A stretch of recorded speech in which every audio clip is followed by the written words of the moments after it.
भोर भई भज प्रभु नाम होगा तेरा कल्याण। भज रे। आइए सुनते हैं आज की कहानी सबसे बड़ा धन। एक राज्य में दो मित्र रहते थे, एक ब्राह्मण, दूसरा बनिया। एक बार दोनों को एक साथ विपत्ति ने आ घेरा। ब्राह्मण की तो पत्नी का देहांत हो गया और बनिए को व्यापार में इतना घाटा हुआ कि उसकी सब संपत्ति उसके हाथ से निकल गई। ब्राह्मण पत्नी वियोग में दुखी था तो बनिया संपत्ति विनाश से। दोनों ने खूब प्रयत्न किया कि किसी प्रकार उनके नुकसान की पूर्ति हो सके, किंतु न तो ब्राह्मण की शादी हो सकी और न बनिए को अर्थलाभ हो सका। अंत में दोनों ने राजा के पास जाने का निर्णय लिया, क्योंकि उस राज्य का राजा बड़ा ही दानी था। वो अपने द्वार से किसी को निराश नहीं लौटाता था। इसी कारण उस राजा की कीर्ति दूर दूर तक फैली हुई थी। अतः दोनों राजा से अपनी अपनी आवश्यकता की वस्तु मांगने चल दिए। मार्ग में उन्हें एक मस्त मौला फक्कड़ मिल गया। उसने उन दोनों से पूछा, अरे भाई, तुम लोग कहां जा रहे हो? हम लोग राजा से अपनी अपनी आवश्यकता के अनुसार वस्तुएं मांगने जा रहे हैं। राजा बड़े दानी हैं, तुम भी चलो, कुछ मांग लेना। ब्राह्मण ने कहा। वो फक्कड़ बड़ा ही संतोषी किस्म का व्यक्ति था। उसे कुछ भी नहीं चाहिए था, फिर भी वो उन दोनों के साथ हो लिया। तीनों राजा के पास पहुंचे। राजा ने उनसे आने का कारण पूछा। तब बनिए ने कहा, महाराज, मेरा व्यापार बंद हो गया है। यदि आप मुझे 1000 स्वर्ण मुद्राएं दे दें तो मैं पुनः अपना व्यापार जमा लूं। और ब्राह्मण देव, आपको क्या कष्ट है? राजा ने ब्राह्मण से पूछा। राजन, मेरी सुंदर पत्नी का देहांत हो गया, मुझे एक सुंदरी देने की कृपा करें। ब्राह्मण ने कहा, ताकि सुख दुख में वो मेरा साथ दे सके। फक्कड़ चुप रहा। राजा ने उससे पूछा, तुम्हें क्या चाहिए? महाराज, इच्छाएं कभी पूरी नहीं हो सकती। अपने इस जीवन में ये मैंने अच्छी तरह से देख लिया है। अंत में मैंने इच्छाएं पालनी ही छोड़ दी, इसलिए मुझे कुछ नहीं चाहिए, फक्कड़ ने कहा। राजा को फक्कड़ का यह उत्तर बहुत बुरा लगा।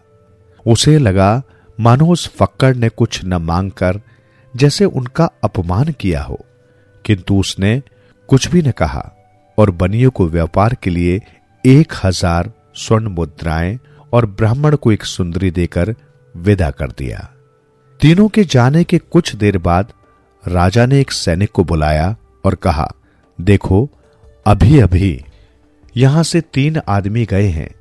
एक के पास स्वर्ण मुद्राओं की थैली है, दूसरे के पास एक सुंदरी, तीसरे आदमी को, जिसके पास कुछ नहीं है, पकड़ लो और उसका सिर काटकर हमारे पास ले आओ। उधर वे लोग राजधानी के बाहर निकले ही थे कि बनिया थैली के बोझ से थक गया। उसने थैली फक्कड़ को दे दी और कुछ दूर तक ले चलने की प्रार्थना की। बनिया ने उससे वो थैली दी ही थी कि तभी पीछे से वो सैनिक आ गया। उसने खाली हाथ देखकर बनिया को पकड़ लिया और उसका सिर काटकर राजा के पास ले आया। बनिए का कटा हुआ सिर देखकर राजा को बहुत दुख हुआ। उसने सैनिक से कहा, तुमने पहचानने में गलती की है। जाओ, जिस आदमी के साथ सुंदरी है उसे छोड़कर दूसरे का सिर काट कर ले आओ। लेकिन होने को तो शायद कुछ और ही मंजूर था। फक्कड़, ब्राह्मण और सुंदरी चले जा रहे थे कि अचानक ब्राह्मण को लघु शंका की हजात हुई। वो झाड़ियों के किनारे लघु शंका के लिए रुक गया। सुंदरी उस फक्कड़ के साथ चलती रही। इतने में सैनिक आ गया। उसने ब्राह्मण को अकेला देखा और उसका सिर काटकर राजा के पास ले गया। राजा ब्राह्मण का सिर देखकर आश्चर्य में पड़ गया कि जो लोग मांगने आए थे वो मारे गए, मगर जिसे कुछ नहीं चाहिए था उसे स्वर्ण मुद्राएं और सुंदरी मिल गई। किसी ने सच ही कहा है, संतोषी व्यक्ति को बिना मांगे ही सब कुछ मिल जाता है। संतोष ही सबसे बड़ा धन है। समय यात्रा। जब भी यम मृत्यु के देवता श्री राम को यह बताने के लिए उनके पास आने का प्रयास करते कि मानव रूप में उनके पास कितना समय शेष था, हनुमान उन्हें प्रवेश देने से इनकार कर देते। यम हनुमान की शक्ति और अमरता के वरदान से अवगत थे और उन्हें क्रोधित नहीं करना चाहते थे। हालांकि श्री राम समझते थे कि मानव जीवन को जन्म और मृत्यु के चक्र को पूरा करना होता है। वे जानते थे कि हनुमान यम को उनसे मिलने न देकर उन्हें मृत्यु से बचाने की कोशिश कर रहे थे, किंतु राम ने इस तथ्य को स्वीकार कर लिया था कि उन्हें कभी न कभी यम से मिलना होगा। वे ये भी जानते थे कि हनुमान के आसपास होते हुए ऐसा करना संभव नहीं था।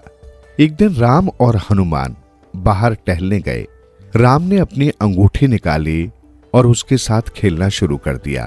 कुछ देर बाद उन्होंने चतुराई से उसे भूमि पर एक छोटी सी दरार में गिरा दिया। फिर राम ने हनुमान से अनुरोध किया, मैंने अपनी अंगूठी कहीं गिरा दी है, क्या तुम उसे मेरे लिए ढूंढ दोगे? हनुमान जी ने सिर हिलाया और अपने शरीर को इतने छोटे आकार में बदल लिया कि वो आसानी से भूमि की दरार में जा सकते थे। वो अंगूठी के जितने निकट जाते, अंगूठी और नीचे चली जाती और उनके पास उसका पीछा करने के अलावा कोई विकल्प नहीं रह जाता। एक लंबे समय बाद अंगूठी पाताल में पहुंच गई। वहां हनुमान नागों के राजा नागराज से मिले। हनुमान जी ने कहा, प्रभु राम की अंगूठी यहाँ कहीं गिर गई है, क्या आप कृपा करके मुझे वो अंगूठी लौटा देंगे? मुझे उन्हें वो लौटानी होगी। मेरे पास अंगूठियों से भरा एक कक्ष है। नागराज ने उत्तर दिया, पृथ्वी से जो कुछ भी गिरता है वहीं रखा जाता है। आप उस कक्ष में जाकर अपनी अंगूठी ढूंढ सकते हैं। हनुमान जी ने सहमति में सिर हिला दिया। जब उन्होंने कक्ष में प्रवेश किया तो वहां सैकड़ों अंगूठियां देखी। वे तब तक खोज करते रहे जब तक उन्हें वो अंगूठी नहीं मिल गई जिसकी उन्हें तलाश थी। हालांकि उन्हें इसमें कुछ ही पलों का समय लगा होगा। हनुमान जी ने नागराज को धन्यवाद दिया और अयोध्या वापस लौट आए। किंतु पाताल में समय का एक अलग अर्थ होता है। वहां का एक पल पृथ्वी के कई वर्षों के बराबर है। जब तक हनुमान जी अयोध्या पहुंचे तब तक काफी समय बीत चुका था और राम अपने नश्वर शरीर को छोड़कर महानिर्वाण प्राप्त कर चुके थे। हनुमान जी ये सोचकर बेचैन हो गए कि वे राम को पृथ्वी छोड़कर जाते समय नहीं देख पाए थे। वे बहुत दुखी हो गए, किंतु वे जानते थे कि प्रभु घटनाक्रम को इसी प्रकार होते देखना चाहते थे। आज भी हनुमान जी हमारे ग्रह पर ही रहते हैं। एक दृढ़ विश्वास है कि जहां भी राम की पूजा होती है, हनुमान जी भक्तों को आशीर्वाद देने के लिए अपने अदृश्य रूप में वहां उपस्थित होते हैं।